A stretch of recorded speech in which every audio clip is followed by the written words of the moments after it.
Welcome to the Good Homegirl. I'm your Good Homegirl Tay, and on this podcast we talk about motherhood, current events, real life, healing, and whatever else is on my mind while making sure you yourself feel seen and heard. Today's topic is heavy, but it's necessary. Releasing a toxic and abusive mother. If you struggle with the idea of letting go, feeling guilty, or just needing validation that it's okay to protect your peace, this episode is for you. So grab your tea, your journal, or just take a deep breath because we're about to get into it. So before I actually get deep into the episode, I wanted to give you guys a quick story time.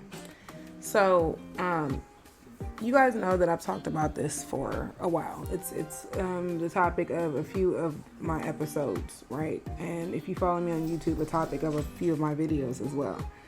When I was about almost 6.5, I went to go live with my father. So I was raised by my dad. I grew up with my dad.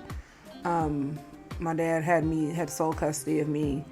But before that, obviously was living with my mother. And so I never really thought that I'd completely tell this story or the really formative moments that I do remember, but I feel like it's necessary for this particular episode. So when I was younger, I do remember my mom being around. I do remember, my mom. One of the things that I remember mostly was the way that she used to show me and my sister off. So she used to always say that she wanted two girls. So she wanted two girls, she got two girls because she just loved little girls. So she very much always dressed us really cute. We always had those pretty dresses, the Easter Sunday dresses from Robinson's May and Dillard's and Macy's and stuff like that. Our hair was always done. When we were old enough to be in the nail shop, we were in the nail shop. That's one thing that she definitely gave us both was the gift of always wanting to look nice, right? So I can remember as a little girl, one of the things that was always traumatic for me was she was very abusive towards my grandmother. So we lived in my grandmother's home, and every time they had a disagreement or my granny spoke up about something in her own house, my mother, I don't remember the entire thing, but I always remember it would always be them arguing, and my granny would literally be running out of her house, sprinting out the door. Another thing that I can recall was me and my sister were left at home alone a lot. Now, her version of it is that, the neighbors were supposed to look after us or what have you, but that's what she says, but from my view, that's never what happened. We were always there by ourselves. I'm talking about as early as about 5. So me and my sister are 4 years apart. So imagine a 5-year-old and a 1-year-old in a house by themselves. I always tell you guys that my children are each at a formative age or an age where, for myself, each individual age that they are right now was a traumatic age for me. So when I think about being left at home alone, I have my second to the youngest is 6. And I could not imagine leaving him in here with his sister. And my baby girl will be 5 next month. But even still, I can't picture leaving them 2 in the house by themselves for any reason. Especially overnight and things like that. So, I remember I ended up telling my dad about it. I think I went to, because I don't know the rift between my parents. My dad says that my mom wouldn't let him see me. My mom says that my dad didn't care until she set the boundary. I'm not exactly sure, but I do remember that I would go to my grandmother's a lot. And so I remember telling my grandmother what was going on, and my grandmother just made sure that I remembered her number and was like, hey, if this happens again, you make sure that you call me. If you're scared, you make sure you call me. I said, okay. So one day, me and my sister are at home alone. And I can't exactly remember what happened, but I did pick up the phone and I called my grandmother and I told my grandmother that I was scared. And my grandmother was like, hold on, let me tell your dad. I guess my dad was over there. So my dad gets on the phone. He's like, what's going on? I tell him what's going on. He's like, I'm on my way. So immediately I'm spooked. I'm like, oh shit, I'm in trouble. And so my dad calls the police, tells the police like my daughter's in there by herself, whatever. And I do remember that the neighbors eventually came out, and the neighbors told the police like, oh, we'll take them and we'll just let, we didn't know, yada, yada, yada, but we'll let the mom know XYZ. So the reason why I tell you guys that, like, when my mom says that, oh, the neighbors were supposed to be watching you, it's always a little hazy for me, because when the police showed up, the neighbors were like, we didn't even know they were there by themselves. So,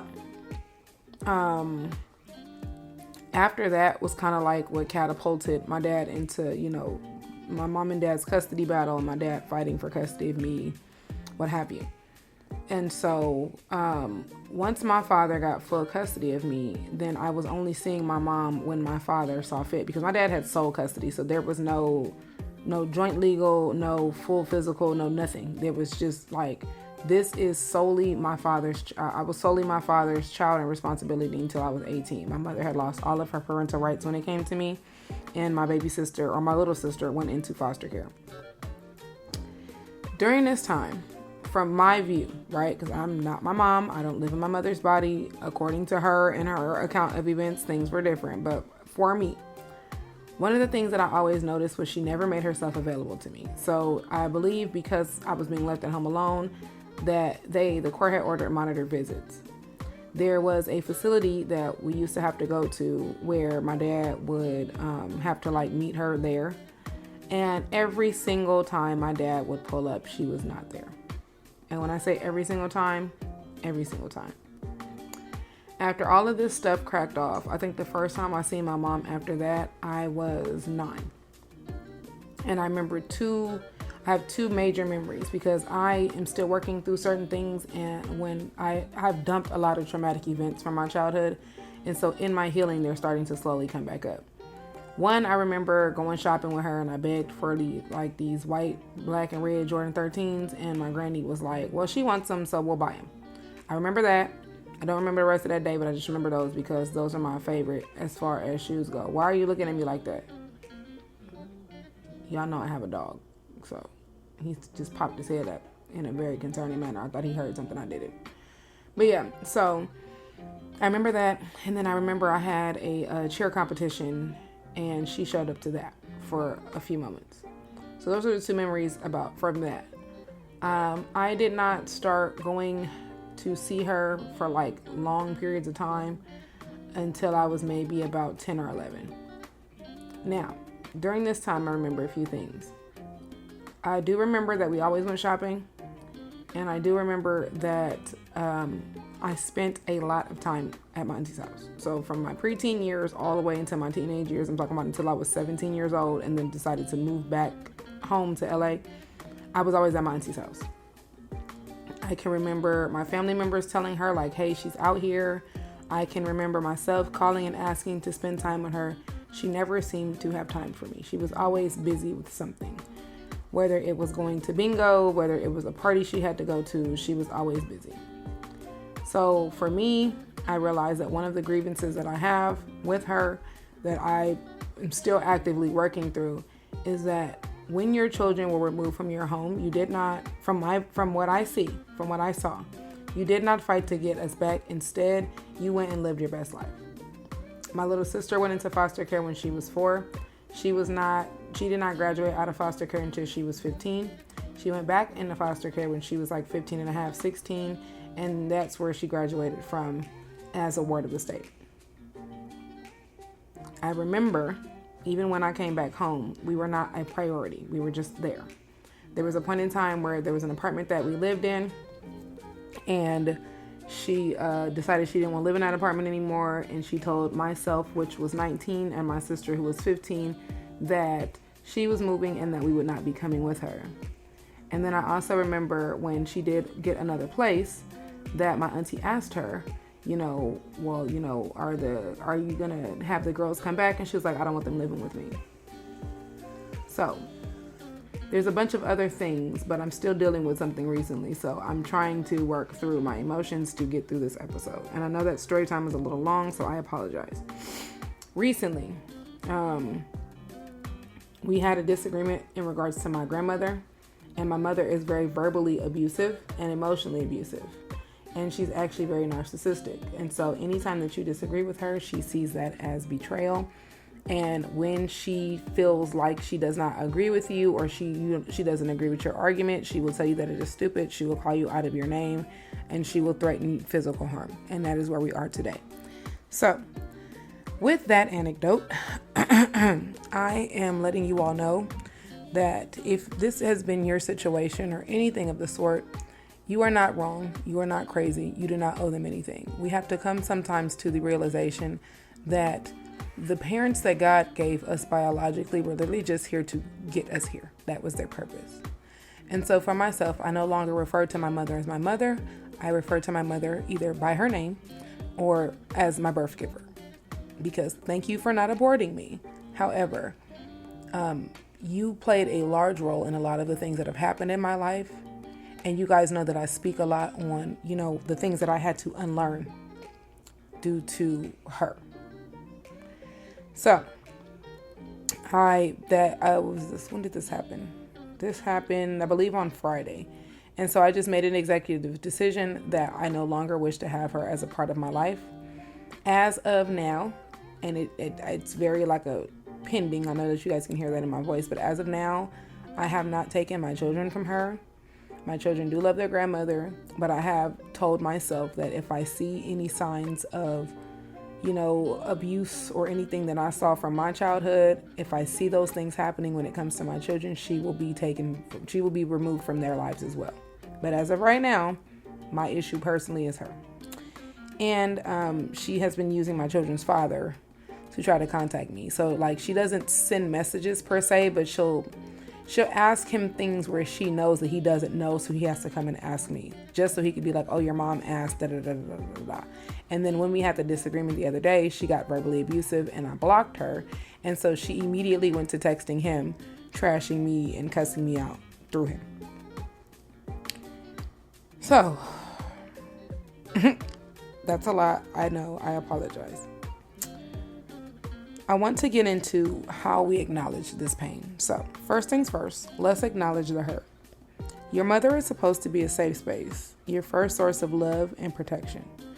But what happens when she's the one causing the most pain? Whether it's emotional, verbal, physical, or even financial abuse, growing up with a toxic mother can leave deep wounds. And I want to say this loud and clear. Your pain is valid. I'm going to say that to you again. Your pain is valid. You do not have to minimize what you went through just because she's your mother. And this is something that I've been working with myself on. I understand, and I'm going to validate this for you right now. I understand that every little girl wants their mother. But we do not have to sacrifice ourselves and our feelings for the sake of having one around. None of us deserve to be abused. None of us have deserved to be neglected. None of us have deserved to have that parent that tries to vicariously live through us and then degrade us when we don't do things in the way that they see fit, because I dealt with that as well. I dealt with a lot of my accomplishments being negated when it wasn't something that she wanted me to do. That's not on you. That is not on you at all. I do not subscribe to that's your such and such, because you can flip that and be like, yeah, well, I'm her such and such too. I'm a mother of 4. I can acknowledge that she is still a human being outside of being my mother, and she probably has her own pain and traumas to work through. But I'm also validating for myself and my inner child that it is not my problem nor my responsibility that she chooses to act the way that she acts due to either her just being herself or her not working through her own unhealed traumas. One of the hardest parts of this journey is the guilt. Society tells us that mothers are sacred, that we owe them endless grace no matter what. But let me ask you this. Would you keep a friend around you if they talked down to you, manipulated you, or made you feel worthless? Family titles do not justify abuse. And if you're breaking this cycle for your future children or for yourself, or just for your peace, you're doing something incredibly brave. I want you to reflect on how guilt has played a role in their decision making. Because this is something that I've gone through. I can give you something small. Like we had one of my babies had a birthday party. I talked about this in another episode. But one of my babies had a birthday party, and my mother wanted the baby to have a cake. And we always spent like $300 on one of those really extravagant birthday cakes. But no one ever ate it because the cake was so pretty. No one wanted to eat the cake. And so you end up cutting up this cake and freezing it. And my family doesn't eat a whole lot of cake like that anyway.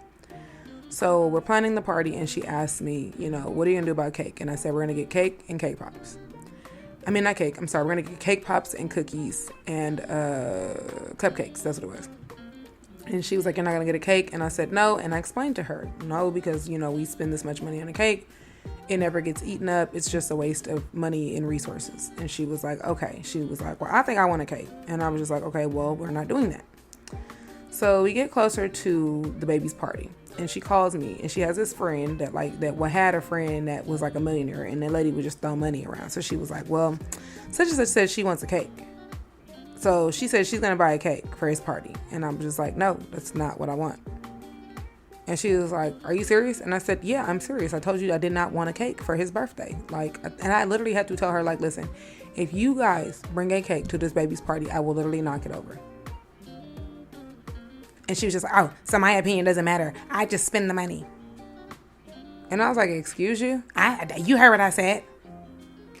And the funny part about it is she, every single time she has helped me plan one of the kids' birthday parties, it's my debit card that I give to her. Not that it matters, but I pay for my kids' stuff. Anything that she does outside of that is voluntary. So what we're not going to do is sit here and act as though all of a sudden, all of these things are getting paid for out of your pocket just because you're not getting your way. So it's little things like that. And it's taken me a really long time to really truly understand the ways in which she's done this. I'm a Gemini, I keep receipts. I have receipts in my Dropbox and I'm looking back, and this is like how she would talk to 23-year-old me. So this was over 10 years ago now. I'll be 35 this year. And I'm looking back and I'm like, oh my God, she's been gaslighting me this entire time. She lived with us at one point. I'll never forget, my baby dropped some goldfish on the floor. And I was in cosmetology school at the time, and one of the things that they're big on is punctuality. So I was like, you know what, I'll sweep them up when I get back.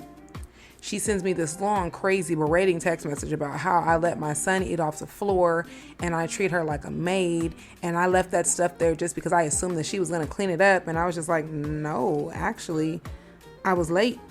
I was going to come back to it. And she just kept going and kept going and kept going because she wasn't getting the response that she wanted. And then at some point when she realizes that she's not winning, and I'm using air quotes, she's not winning the argument, she tells me my friends told me that you would do this to me. And I was just like, what? You? And y'all, while she lived in my house, she was so abusive. She was verbally abusive. She did not respect any of my boundaries. She did not respect my house. She smoked cigarettes. I would ask her not to smoke cigarettes in my house. And y'all know, those of us that are non-smokers can smell the smoke. I don't give a damn if it's 12 hours old. And I'll never forget, I came home from work one day on my lunch break, and she's in the shower, and I'm smelling big Newports. So I'm here to let you know that no, you're not crazy, and it's a lot harder for us to address because of who the person is to us. And I really would encourage you to release the need for that title. Yes, that is your mother by birth, right? But that doesn't mean that they are God. They're not God. They're human beings just like you and I. For some, setting boundaries might be an option. Limiting phone calls, keeping visits short, or refusing to engage in toxic conversations. I want y'all to know that I tried that. It really depends. You have to know who you're dealing with. I feel like when I was doing that, I was walking on eggshells, and I feel like the blow up was going to happen regardless. But for others, walking away completely is the only way to truly heal. And that is where I am at now. And if that's you, I need you to know choosing peace is not selfish. Cutting off toxicity does not make you a bad daughter, son, or person. It makes you someone who values their mental and emotional well-being. For myself, what I used to do is, one of the things that she would do with me would be like to ask me if my kids needed something. And that wasn't a problem. Like, I was cool with that. But there was a disagreement that we had one time. I spoke on this, I don't remember how many episodes or videos ago, but there was a situation where I had borrowed some money from her, and I had told her I was going to give the money back at a certain date, and I had paid the majority of it, and then I owed her a balance. And she pretty much chewed me for filth. And I also understood that she cannot talk to my sister that same way because my sister just strictly doesn't allow it. My sister's not as respectful either, but so everything that she wanted to say to me and everybody else, or my sister and everybody else, she had put out on me. I rarely ask her for anything. I rarely ask her for help. It literally has to be like the sky is literally falling on my head. And so I remember telling her, I take full accountability. I definitely should have said something sooner. Here's what I did with the money, whatever. Because when she asked for it back and she started doing what she was doing, I sent her what I had. I think I had like $40. So let's say I owed her $80. I sent her like $45. And I was like, this is all I have. I have a client tomorrow. I'll send you the rest tomorrow. Chewed me all the way out.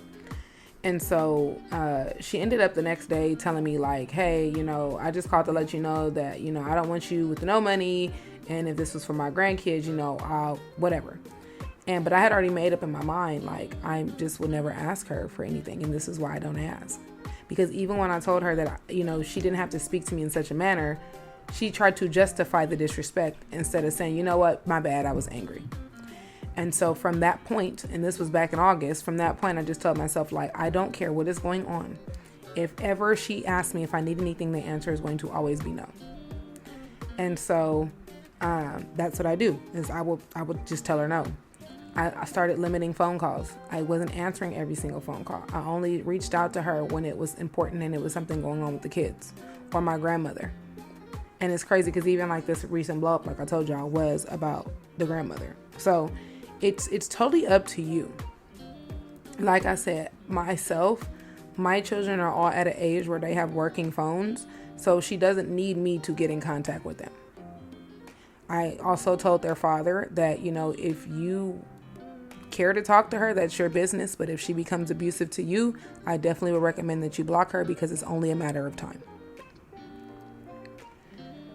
So let's get into healing and moving forward. So you've made the choice to release her. Now what?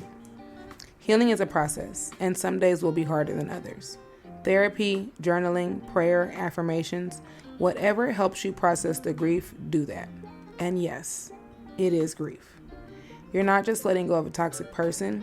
You're grieving the mother you deserved, but never had.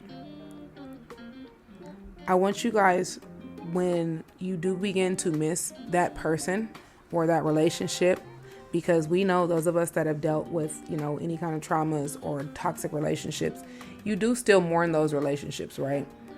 When those feelings come up, I want you to affirm yourself. And that could be you telling yourself and reminding yourself, I deserve love that doesn't hurt.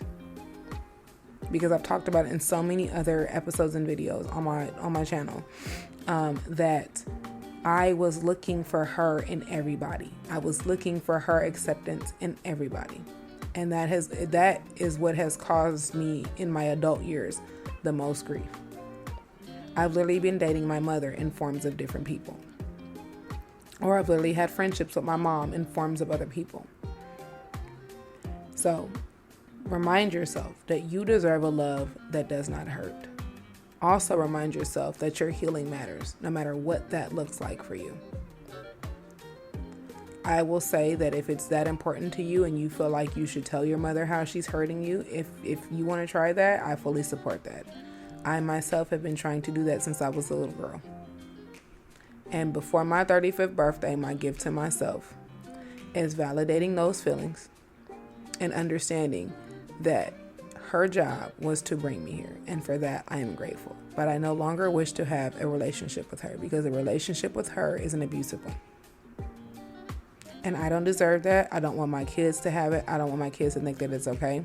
And I'm going to be honest with you guys. When this happened, I blocked her on everything and I didn't feel away. I just sent a message out to the kid's dad and was just like, hey, so this is what's going on. If you choose to deal with her, your business. But as far as I am concerned, I have fully released her from my life indefinitely. If no one has told you today, I see you. I see you. I hear you. You are not alone. Healing is messy, but on the other side of this pain is freedom. And you deserve that. So thank you for tuning in today. If this episode resonated with you, I would really appreciate if you would share it with someone who needs to hear it. And don't forget to take care of yourself. If you want to tell your story, please feel free to leave your story in the comments. You can also find me on all socials under the same name. You're more than welcome to reach out to me, DM me, what have you. You can also do the same thing about any other topics. You are not by yourself. You definitely have a friend and a sister in need that is with this entire, I don't even know what to call this, what I'm doing. But that is what my content is about, is making all of you all, to the best of my ability, feel seen and let you know that you're not a unicorn. What you're going through, we've all gone through in some capacity. So until next time, I appreciate you all. I'm sending you all so much love and keep protecting your peace.